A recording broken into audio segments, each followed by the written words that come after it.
교회학교 출신들이 많으시네요. 교회학교를 졸업하지 않는 분들은 뭔 이야기인지 잘 모르실 수 있습니다. 모세 이야기입니다. 작사하고 작곡하신 분이 제가 여러 찬양들을 많이 이렇게 즐겨 부르고 듣는 것도 있지만, 이번 참 신학과 영성이 탁월하신 분이구나. 굉장히 가사의 내용도 그렇고, 그리고 애니메이션 속에서 그 가사와 함께 우리에게 주는 메시지가 아주 강력하고 분명합니다. 여기는 우리 젊은 부모님들의 교육관도 어떻게 가져야 될지 이것 분명히 있습니다. 우리 자녀들을 어떻게 교육해야 하느냐. 내가 교육할 것 같아도 하나님이 모든 것의 주인이시고 참 삶의 주인이신 하나님, 그분에게, 그 손에게 모든 것을 맡기게 되어질 때 하나님의 창조의 역사가 일어날 수 있다고 하는 이런 내용도 우리에게 교훈하는 바가 큽니다. 한 인간의 삶의 개념에서 살펴본다 할지라도 처음에 시작부터 마지막 죽음을 맞이하면서까지 그 삶의 여정 속에 또 그의 존재가 어떤 존재이고 하나님의 창조의 역사가 그를 통해 어떻게 나타나는지를 고스란히 보여주는 내용의 가사의 의미도 갖고 있습니다. 엄마의 품에서 사랑과 소망을 품고 자라야 될 아기가 그 봄을 떠나서 갈대상자 안에 담겨서 생명을 맡겨야 하는 찰나의 그 순간에 엄마의 마음은 어떠했을까? 갈대상자가 나일강으로부터 바다로 가면서 많은 그런 장면들 하나하나가 있죠. 악어와 같은 것으로 인해서 생명의 위협도 받고 큰 배의 위협도 받고 그런 어떤 풍파를 지나서 그가 도달한 곳은 이집트 왕궁이었고, 바로 왕의 이 딸을 통해서 그 갈대상자를 품게 되어집니다. 모세는 왕궁에서 자랐습니다. 그의 삶이 어떻게 보면 금수저처럼 보장된 삶이었습니다.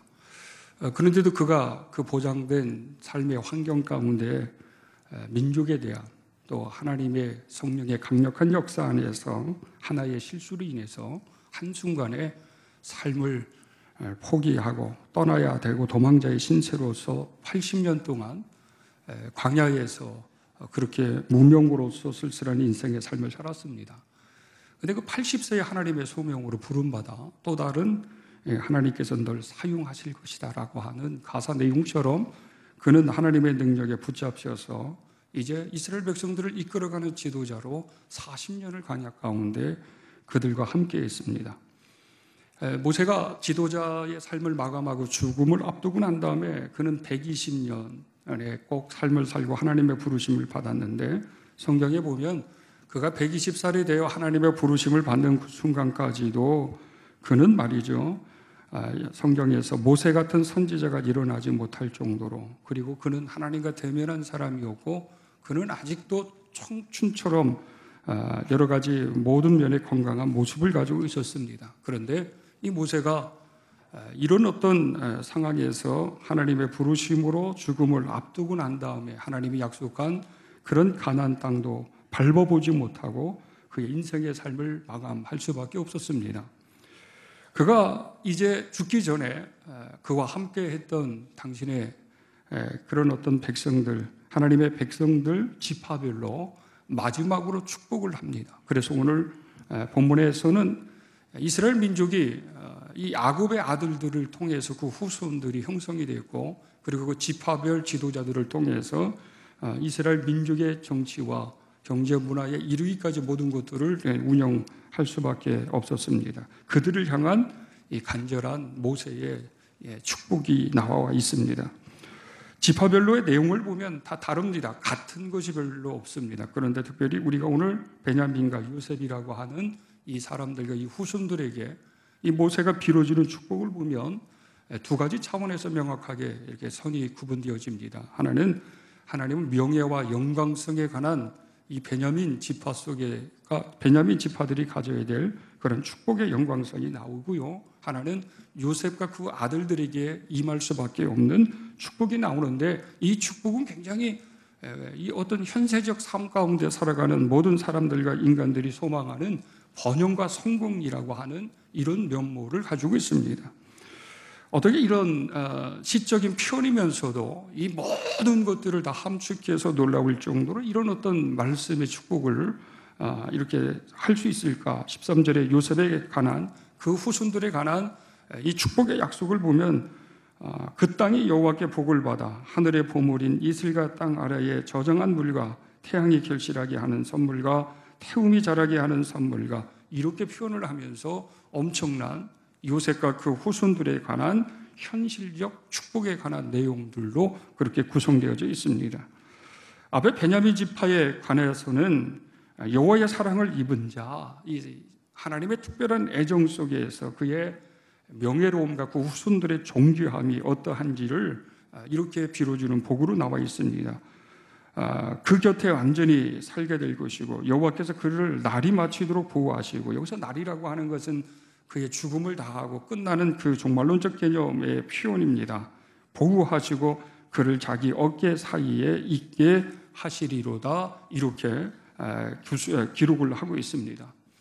실제적으로 이상적인 것과 현실적인 이 양면 속에서 얻었으면 하고 바라는 그런 어떤 복의 내용입니다. 그럼에도 불구하고 우리가 주목해야 될 것은 이상과 현실적인 복이 됐든지 간에 나라고 하는 존재가 한평생 인생을 살아가고 하나님을 섬기면서 사람들에게 비춰주고 또 하나님이 약속하시고 하나님께서 그 약속을 성취하시면서 우리 가문과 나에게 나타나는 이미지, 어떤 상, 어떤 개념에서는 브랜드 같은 이런 어떤 상징과 차별적인 이런 부분에서 우리는, 우리 가문은, 우리 후손들은 어떠해야 하는지, 또 어떤 은혜와 복을 사모해야 하는지에 대한 것들을 우리가 살펴볼 필요가 있습니다. 사람마다 사람에게 비춰지는 이미지 같은 것이 있습니다.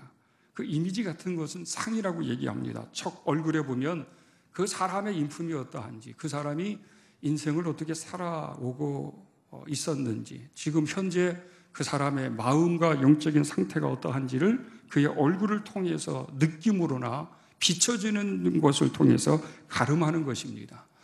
이게 맞을 수도 있고 안 맞을 수 있으나 어쨌든 그 사람의 마음적인 것이나 환경적인 것들을 담아서 얼굴을 통해서, 그리고 그의 살아온 삶의 흔적을 통해서 사람들이 알 수 있는 것입니다. 우리가 다른 개념에서 또 명품이라고 하는 이런 단어의 말을 쓰는 경우가 있습니다. 뛰어나거나 이름이 난 물건이나 작품을 말할 때 쓰이는 그런 단어입니다.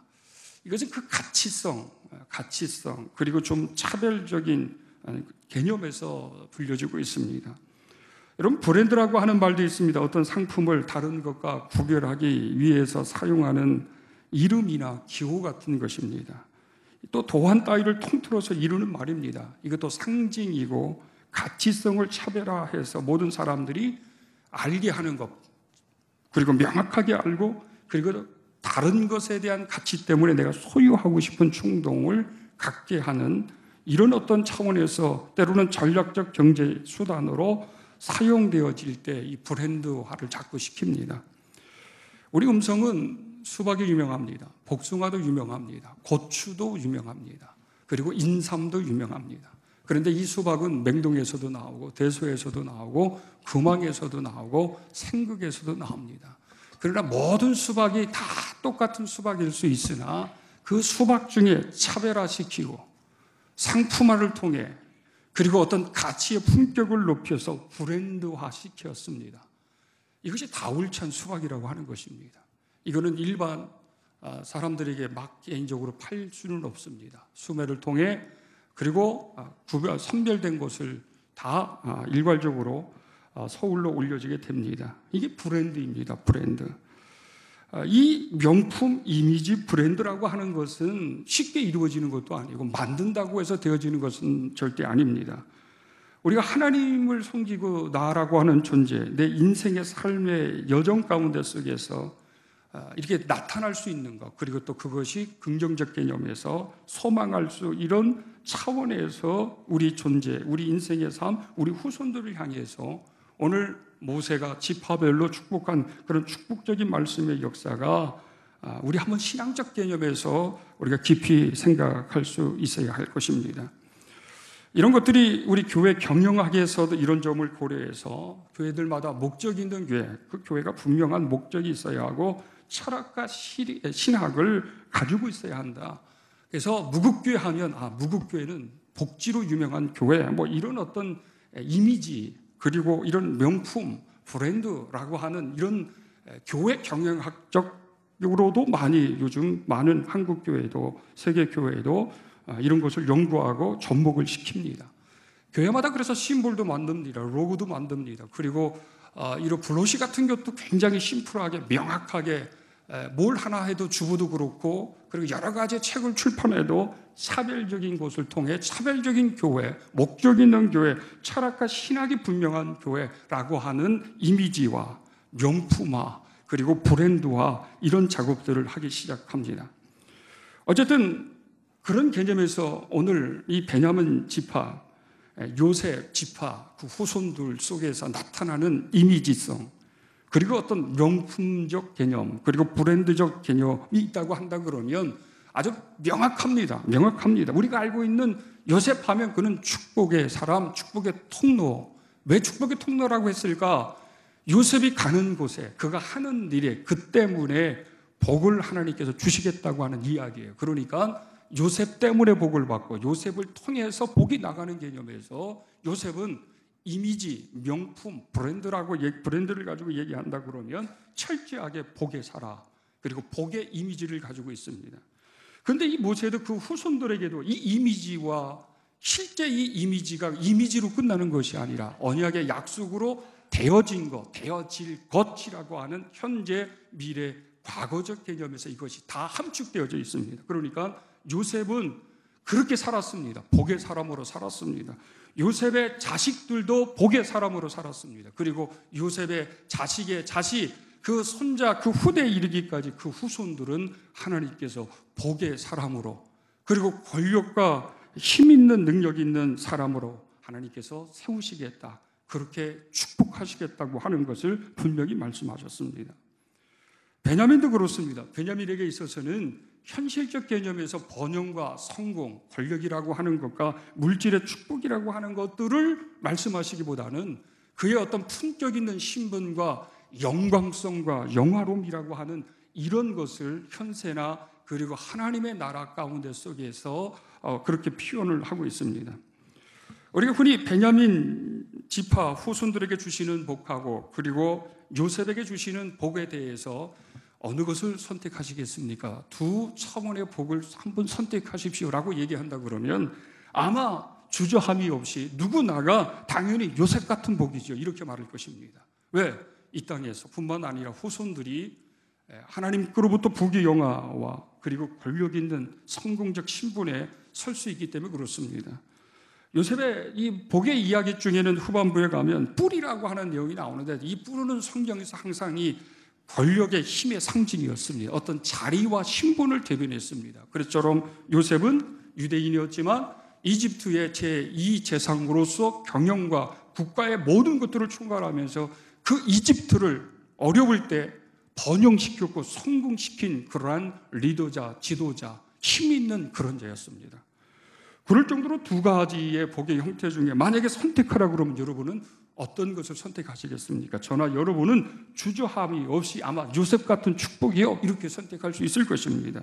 이것도 우리가 하나님 앞에 우리가 구하고 사모해야 될 것 중에 하나일 것입니다. 그런데 이런 것도 있어요. 사람이 사람이면 다 사람이냐? 사람답게 살아야 사람이지. 인생이면 다 인생인가? 인생을 어떻게 살아가느냐? 이것이 더 중요하다고 말할 수가 있습니다. 아무리 하나님이 물질의 축복을 주고 권세를 줘도 그가 준비된 자가 아니면 그 물질이, 그 권세가 그를 망하게 할 수 있습니다.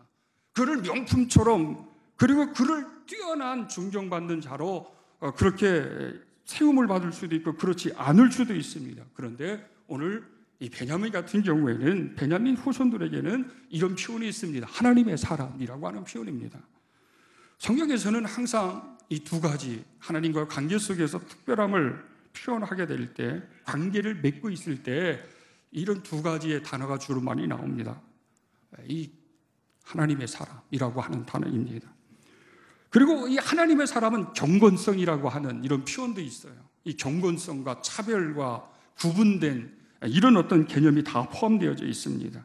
그러면서도 이 하나님의 사람이 또 뒤따라서 계속 붙여지는 것은 하나님의 사랑을 입은 자라고 하는 이런 표현도 항상 동시적으로 나오게 되어집니다. 이 하나님의 사람, 하나님의 사랑을 입은 자에는 여러분 이런 단어들이 함축되어져 있습니다. 하나님이 특별히 선택했다라고 하는 이 선택성입니다. 하나님이 특별히 너를 보호하겠다고 하는 보호성입니다. 하나님이 너를 특별히 축복하겠다고 하는 축복의 단어. 그리고 이 차별과 능력이라고 하는 이 모든 것들이 다 담겨져 있습니다. 다 담겨져 있습니다.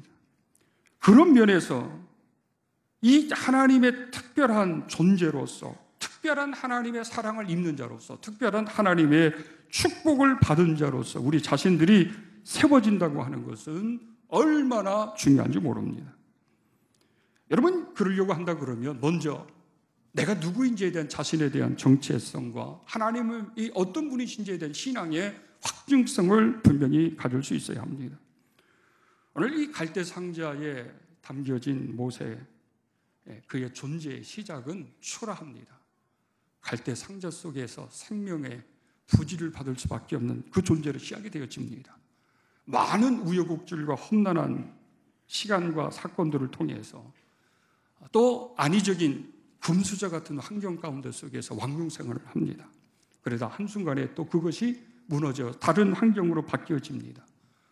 그리고 난 다음에 다시 광야 같은 80년의 삶 가운데 속에서 평범하게 그지없는 삶을 그렇게 살아갑니다. 그러나 그 남은 이후의 40년의 삶은 하나님께서 너를 사용하실 것이다 라고 하는 이 가사의 내용대로 하나님께서 그를 사용하십니다. 그런데 여기에 두 가지의 오늘 우리 찬양 중에 전제되는 가사가 반복해서 나오고 반복하는 두 가지의 전제성 속에서는 이러한 정체성과 하나님에 대한 이해적 신앙의 고백이 나옵니다. 첫째는 삶의 참 주인이신 하나님. 너의 삶의 주인이 누구냐? 하나님이시다. 너의 참 부모는 하나님이시다 라고 하는 이 전제입니다. 내 인생의 주인은 하나님이시다 라고 하는 이 전제적 정체성이 분명해야 합니다. 또 하나는 그분 손에 너의 삶을 맡기라, 너의 삶을 드리라 라고 하는 이 전제성입니다. 내가 누구인가? 나는 하나님으로부터, 그리스도로부터 새롭게 거듭나고 주의 자녀된, 하나님의 자녀된 신분에 대한 정체, 내 삶의 참 주인은 하나님이시기 때문에 내 인생을 내가 하나님에게 맡긴다, 하나님에게 드린다라고 하는 이 두 가지의 전제가 있지 않고서는 하나님의 구원의 역사를 볼 수 없습니다. 하나님이 나를 이끄신다고 하는 이 은혜를 경험할 수가 없습니다. 하나님이 널 사용하신다고 하는 이 말씀에 대한 역사도 일어날 수가 없습니다. 하나님이 너를 인도하신다고 하는 이러한 영적인 부유한 체험도 있을 수가 없습니다. 이 두 가지의 전제가 되어졌을 때는 너희의 삶을 드리게 되면 그분께서 너를 이 세상의 풍파와 환난과 생명의 위협 속에서 네가 감당할 수 없는 처참한 환경 가운데 속에서 너를 건져주실 분은 내 삶의 주인이신 하나님이시다라고 하는 것입니다. 그가 널 구원하실 것이다. 그리고 그가 널 이끄실 것이다. 그가 널 사용하실 것이다. 그가 너를 인도하실 것이다. 이게 반복해서 가사에는 나오게 되어집니다.